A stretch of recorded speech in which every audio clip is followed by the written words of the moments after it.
Saudações, família! Sejam todos muito bem-vindos, hermanos e hermanas. Vocês estão preparados para uma história que parece coisa de filme? Hoje, vamos mergulhar fundo na trajetória da Oficina de Envigado, a organização que marcou a história de Medellín e da Colômbia. Desde os anos 80, sob comando de Pablo Escobar, até os dias atuais, com alianças internacionais e negociações de paz, essa rede mudou o jogo na Colômbia. Como ela surgiu? Quem são os nomes por trás disso? E por que ela ainda dá o que falar? Fica comigo até o final, porque vou revelar detalhes que vão te surpreender. Não esquece de deixar o like, se inscrever, ativar o sininho e clicar no botão de hyper para não perder nenhum lançamento do canal. Bora pro vídeo.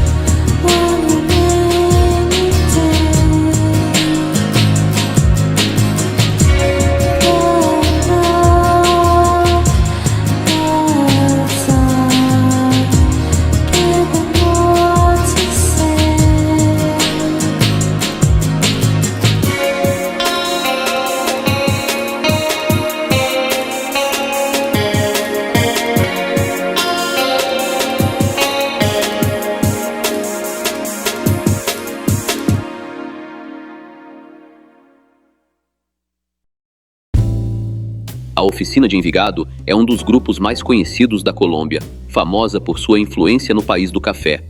Ao longo dos anos, essa turma, que surgiu na vibrante região de Antioquia, mostrou uma habilidade impressionante de se reinventar, ajustando suas estratégias para acompanhar as mudanças do tempo. No passado, eles estiveram ligados a redes poderosas em Medellín, colaborando em atividades que marcaram a história da cidade, além de terem conexões com movimentos armados na Colômbia. Mais recentemente, expandiram seus horizontes, estabelecendo parcerias com grupos internacionais, incluindo redes do México, o que mostra como eles souberam se adaptar ao cenário global. Antes de mergulharmos na trajetória da Oficina de Envigado, vamos entender o que ela é hoje. Essa estrutura funciona como uma espécie de aliança entre diferentes grupos que oferecem serviços a redes de contrabando e elites influentes. Eles formam parcerias com vários grupos menores para manter o controle sobre territórios e atividades em Antioquia. Essa rede é complexa, envolvendo uma teia de fornecedores e parceiros que participam de diversas operações, como movimentação financeira, transporte de substâncias, comércio local, furtos, cobrança de dívidas e outras atividades. Cada grupo dentro dessa federação opera com independência financeira, executando suas funções com uma agilidade impressionante. Essa coalizão é composta principalmente por 8 organizações de porte médio, que as autoridades identificam como grupos ligados ao tráfico, conhecidos pela sigla ODIN. Entre os nomes que fazem parte dessa rede estão combos como Chatas, Pikachu, Caicedo, La Unión, Trianon e San Pablo. Essas facções dominam Medellín por meio de alianças com grupos menores, controlando cerca de 65% dessas equipes locais. O restante opera de forma independente ou em parceria com outras redes de influência. O território onde essa organização atua abrange a cidade de Medellín e outros 9 municípios do Vale do Aburrá, incluindo Envigado, Belo, Itagüí, Copacabana, Sabaneta, Caldas, La Estrela, Girardota e Barbosa. Ao longo de quase 4 décadas, essa estrutura demonstrou uma capacidade incrível de se adaptar às mudanças no cenário em que opera. Apesar dos esforços de diferentes governos colombianos para enfraquecê-la, a organização segue ativa e relevante. No passado, ela teve conexões com movimentos armados que, em certos momentos, apoiaram agências estatais, como o DAS, além de colaborar com o Exército e a polícia em operações controversas, como a Operação Orion, em 2002. Além disso, estabeleceram parcerias com grupos como Los Rastrojos e redes mexicanas, mostrando que sua influência alcança o cenário internacional. A história da organização de Envigado remonta aos anos 80, uma época em que Medellín vivia sob a influência de um dos nomes mais poderosos da época, Pablo Escobar. Conta a lenda que o nome Oficina surgiu de uma frase casual. Segundo um advogado próximo a Escobar, ele dizia à esposa que estava indo para a oficina, talvez uma referência a um local onde geria seus negócios. Esse termo acabou se tornando sinônimo de uma rede poderosa que marcou a história da região. Sobre quem foi o primeiro líder dessa estrutura, as versões divergem. Alguns apontam Gustavo Gaviria, primo-irmão de Escobar, como o pioneiro, comandando as operações a partir de um espaço acima de uma padaria chamada Eldorado, em Envigado. Outros acreditam que os irmãos Avendaño estavam à frente inicialmente. Há ainda quem defenda que Mário Alberto Castanho, conhecido como El Chopo, um dos homens mais habilidosos e temidos do círculo de Escobar, foi o verdadeiro fundador. Independentemente de quem assumiu o comando primeiro, o fato é que essa organização desempenhava funções cruciais para o império de Pablo Escobar. Naquela época, a chamada Oficina era responsável por recrutar e coordenar equipes de pessoas para realizar tarefas específicas. Eles organizavam a distribuição de equipamentos, gerenciavam pagamentos e cuidavam de questões financeiras, como a cobrança de dívidas. Quando alguém não quitava o que devia, enfrentava sérias consequências, como ameaças ou represálias.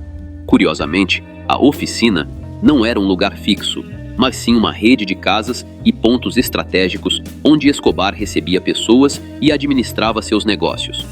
Com o tempo, esse nome se transformou em uma marca que representava o controle de operações em grande escala. À medida que o poder de Escobar crescia, a organização evoluiu para uma federação de grupos e células de Antioquia, formando uma espécie de exército particular. Figuras de confiança, como El Chopo, Pinina, Tyson e Arete, eram responsáveis por liderar equipes recrutadas nas comunidades de Medellín. Esses grupos recebiam treinamento e recursos, transformando jovens de bairros humildes em operadores altamente capacitados. A oficina foi essencial em momentos de conflito, especialmente no final dos anos 80, quando coordenava ações estratégicas contra adversários e até mesmo contra o governo colombiano, em uma disputa que deixou marcas profundas na sociedade da época. Após a queda de Pablo Escobar, em dezembro de 1993, causada por seus adversários, o grupo conhecido como Los Pepes, Diego Fernando Murilo, mais conhecido como Dom Berna, assumiu o comando da organização de Envigado. Dom Berna, que já trabalhava para figuras influentes ligadas a redes de Medellín, como os irmãos Galeano, decidiu reestruturar essa rede. Ele unificou diversos grupos locais, consolidando o controle sobre as atividades que dominavam o Vale do Aburrá em apenas alguns anos. Sob sua liderança, a organização passou a gerenciar praticamente todas as operações ilegais na região, mostrando um poder impressionante. Durante esse período, Dom Berna trouxe uma nova dinâmica para Medellín, estendendo sua influência às comunidades mais pobres da cidade e criando divisões rurais. Ele renomeou a rede urbana, antes chamada simplesmente de Oficina, para Bloco Cacique Nutibara, uma estrutura que se alinhava a movimentos armados da época. Essas unidades foram fundamentais para neutralizar grupos guerrilheiros, como as Farc e o ELN, que tinham forte presença na capital de Antioquia. Após a queda de Escobar, com Dom Berna no comando, a organização mudou sua abordagem, reduzindo drasticamente os conflitos violentos. Dados impressionantes mostram que as taxas de homicídios em Medellín, que chegaram a 5.526 em 1993, caíram para 782 em 2005, evidenciando o controle que Dom Berna exercia, regulando até mesmo o submundo da cidade. Em 2003, Dom Berna participou do processo de desmobilização ao lado de outros líderes de grupos armados, como parte das negociações com o governo colombiano. No entanto, em 2005, ele foi preso após ser associado à queda de um político local, mesmo enquanto as conversas de paz entre o governo e esses grupos avançavam. Preso, Dom Berna não perdeu sua influência. Ele continuou coordenando operações de dentro da prisão, protegido de seus adversários. Fora da cadeia, sua rede era gerida por aliados de confiança, como Carlos Mário Aguilar, conhecido como Rogério, e Daniel Alberto Mejia, que lidavam com as operações da organização, incluindo redes de contrabando e outras atividades. Em maio de 2008, Dom Berna foi extraditado para os Estados Unidos, onde enfrentou acusações relacionadas a contrabando de drogas. Ele foi condenado a uma pena de 31 anos de prisão e a uma multa de 4 milhões de dólares. Até hoje, em 2025, Diego Fernando Murilo segue cumprindo sua sentença nos Estados Unidos, conforme informações disponíveis.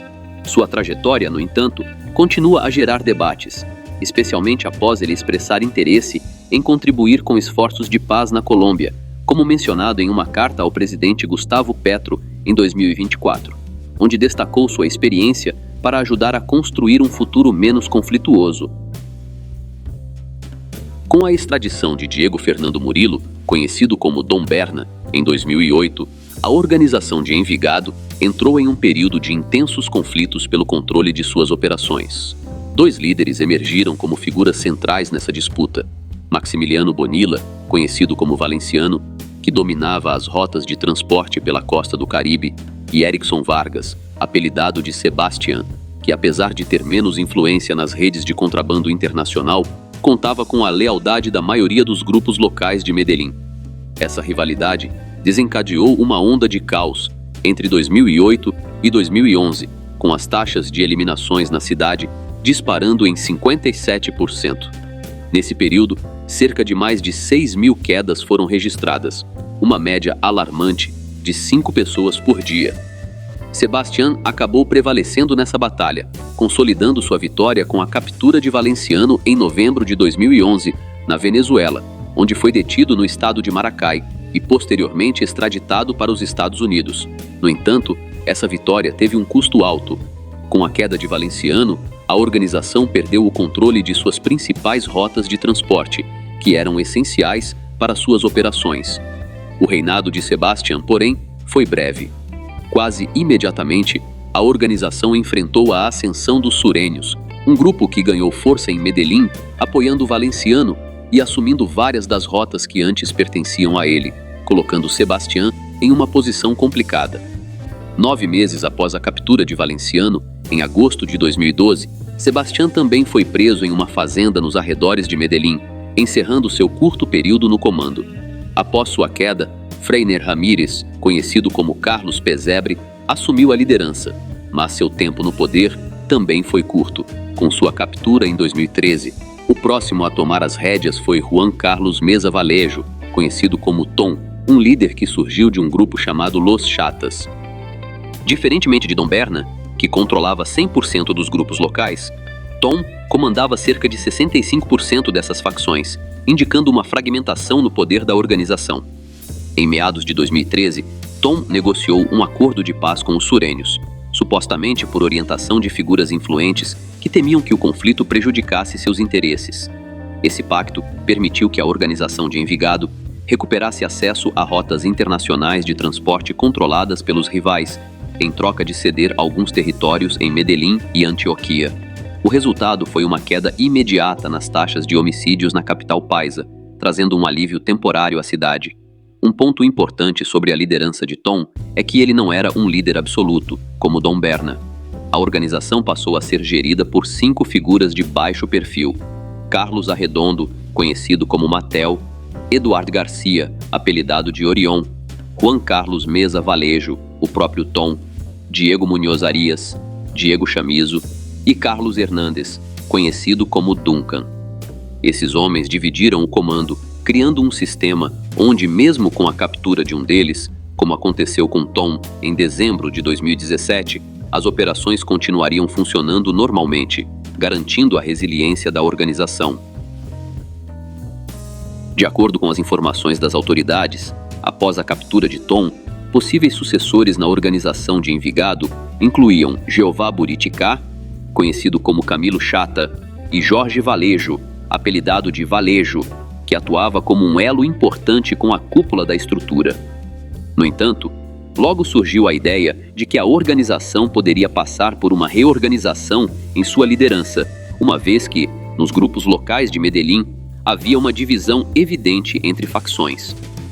Essa tensão poderia desencadear uma série de incidentes violentos na cidade, envolvendo equipes que seguiam as diretrizes de Tom e outras alinhadas a José Munhoz, conhecido como Douglas, um líder ligado à organização, mas que está detido na prisão de Cúmbita, em Boyacá, desde 2009, cumprindo uma sentença de 32 anos por envolvimento em atividades como extorsão e associação para fins ilícitos.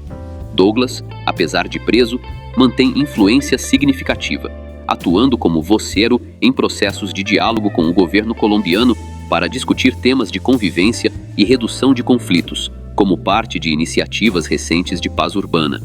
Nos anos seguintes, as autoridades continuaram a realizar prisões de vários líderes dessa rede. Em 7 de fevereiro de 2018, Sebastián Murillo, conhecido como Lindolfo, foi detido em Medellín, junto com outros associados, em um apartamento no bairro El Poblado, onde foram encontrados indícios de conexões com negócios locais. Em 4 de março do mesmo ano, Elkin Bustos, apelidado de El Patrón, foi capturado, enfraquecendo ainda mais a coordenação de certas operações na região. Depois, em 9 de junho de 2018, John Alexander Restrepo foi preso, como parte de uma série de ações que visavam desarticular alianças locais. 2 meses mais tarde, em agosto, foi a vez de Juan Carlos Castro, conhecido como Pichi, considerado um potencial sucessor de Tom, e responsável por manter contatos com grupos menores na área metropolitana. Essas detenções não pararam por aí. Em 2019, em 25 de março, Ivan Soares foi submetido à justiça, em um operativo que revelou mais sobre as redes de influência em Santander. Em seguida, em 11 de junho, John Freddy Yepes, conhecido como Clemente, e não alegremente, como algumas fontes iniciais sugeriram, foi capturado em uma zona rural de Envigado, enquanto viajava em um veículo com familiares.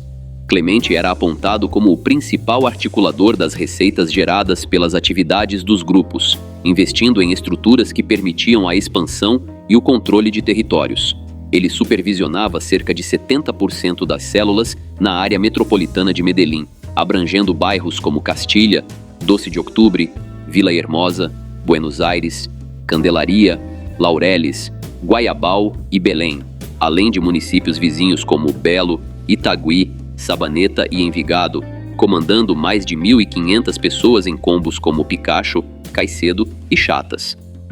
Sua prisão representou um golpe significativo, pois ele era visto como o sucessor direto de Tom e Pichi, gerenciando fluxos financeiros estimados em bilhões de pesos anuais, provenientes de extorsões, disputas territoriais e outras operações. Essas capturas sucessivas ilustram a resiliência da organização, que, apesar dos avanços das autoridades, continuou a se adaptar, fragmentando sua liderança e mantendo alianças com redes maiores, incluindo contatos internacionais. Hoje, em 2025, a estrutura persiste como uma coalizão de grupos médios, focada em serviços como mediação de disputas e controle territorial, enquanto figuras como Douglas participam de diálogos para reduzir a violência na região. A divisão interna entre células leais a Tom e a Douglas ainda gera tensões, mas também abre caminhos para negociações que visam uma transição para atividades mais controladas, embora as autoridades alertem para o risco de reincidência e a necessidade de monitoramento contínuo. O ciclo de liderança na organização de Envigado é marcado por uma rotatividade rápida, e isso parece se intensificar com o tempo. Muitos dos nomes mais proeminentes dessa estrutura já estão sob custódia das autoridades, e aqueles que assumem posições de destaque correm o risco de seguir o mesmo caminho assim que são identificados. Ainda assim, as operações que ocorrem em Medellín provavelmente continuarão fluindo sem grandes obstáculos, pois por trás dessas figuras mais expostas operam as forças reais que sustentam a organização, elites ligadas a redes de influência e operadores que transitam entre o mundo informal e o legal, misturando negócios legítimos com atividades paralelas. Apesar de todos os avanços feitos pelas instituições para desmantelar essa rede, dada sua forma de gestão descentralizada e sua capacidade de influência ampla, os esforços não conseguiram eliminá-la completamente. Capturas e confrontos isolados podem enfraquecer alguns elos, mas não tocam no cerne do problema. A própria organização tem explorado caminhos para uma transição, buscando diálogos e acordos que envolvam não só as autoridades, mas também as comunidades locais, onde ela mantém presença discreta. Em 2022, durante o governo do presidente Gustavo Petro, recém-eleito, líderes da estrutura enviaram uma carta ao chamado Pacto Histórico, expressando interesse em contribuir para a construção de uma paz duradoura, incluindo a possibilidade de submissão voluntária e participação em processos de reconciliação. No entanto, isso representa um desafio significativo, já que a organização não se enquadra como um ator político tradicional, mas como uma rede focada em operações práticas e territoriais. A solução mais viável, em teoria, seria a rendição total de seus membros às autoridades, mas algo nessa escala soa quase impossível na prática, dada a complexidade e a dispersão da rede. Enquanto isso, a lendária organização de Envigado segue ativa no cenário de Antioquia, adaptando-se às pressões e mantendo seu papel como mediadora em disputas locais e controladora de territórios. Em 2025, com o avanço de negociações de paz urbana promovidas pelo governo Petro, como a Paz Total, há sinais de que figuras detidas, como José Munhoz, aliás Douglas, continuam atuando como interlocutores em diálogos para reduzir conflitos e promover convivência em Medellín, o que poderia sinalizar uma evolução para modelos menos violentos. Ainda assim, as autoridades alertam que a resiliência dessa estrutura exige vigilância constante, com operações contínuas para evitar retrocessos. Por fim, essa dinâmica revela como, em meio a esforços institucionais, a organização persiste, influenciando o dia a dia da região de forma sutil, mas persistente.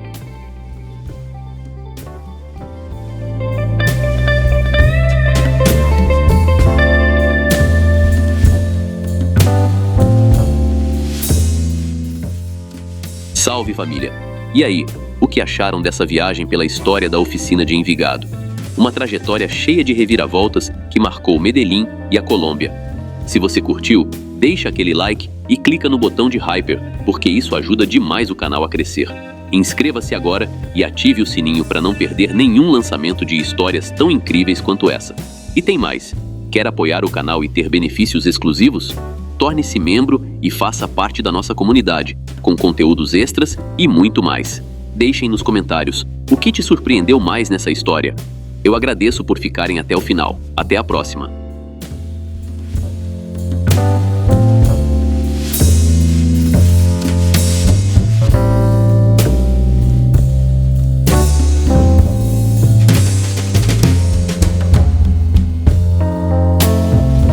Galera, rapidinho, se vocês curtem o conteúdo aqui do canal e querem dar aquela força sem gastar nada a mais por isso, prestem atenção nessa dica. Sempre que vocês comprarem qualquer coisa na Amazon, seja um livro, fone, celular ou até um cabo USB, usem o meu link de afiliado que está aqui na descrição. Quando você compra por lá, a Amazon me paga uma pequena comissão, sem mudar absolutamente nada no valor da sua compra. É uma forma simples e gratuita de apoiar o canal. E você ainda garante os produtos que já ia comprar. Então já sabe, né? Clicou no link da descrição antes de comprar. Você já está ajudando. Valeu demais!